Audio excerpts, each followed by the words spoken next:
Au début de l'histoire, Ulysse est prisonnier de la nymphe Calypso, mais ça, on ne le sait pas encore.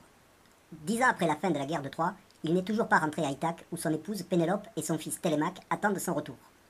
Ce qu'on ne sait pas encore, c'est qu'Ulysse a crevé l'œil du Cyclope. Le Cyclope, c'est le fils du dieu Poséidon, et depuis, Ulysse subit la vengeance de Poséidon. Quand on dit que personne ne le sait, ce n'est pas tout à fait vrai. Bien sûr, les dieux de l'Olympe connaissent cette histoire. Alors, quand Poséidon va faire la fête en Éthiopie, la déesse Athéna demande à Zeus d'aider Ulysse. Zeus est d'accord pour envoyer Hermès chez Calypso pour libérer Ulysse. Athéna part pour Ithaque, où Pénélope attend toujours son époux. Là-bas, elle persuade Télémaque de partir à la recherche de nouvelles sur son père. Et à Sparte, le roi Ménélas l'informe que son père est retenu sur une île. Maintenant que vous en savez un peu plus, voici la suite de l'histoire. Hermès part annoncer à Calypso la décision de Zeus et elle laisse partir Ulysse sur un radeau. Après 17 jours de mer, il échoue sur la côte de Phéacie et c'est là qu'il raconte ses aventures.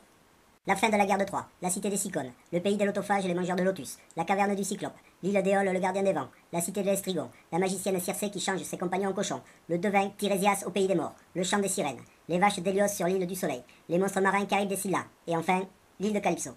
À la fin de son récit, le roi de Phéacie décide de ramener Ulysse à Ithaque. Ulysse y arrive déguisé. Au palais, Pénélope annonce qu'elle épousera celui qui transpercera d'une flèche 12 haches alignées comme le faisait Ulysse. Tous les prétendants échouent.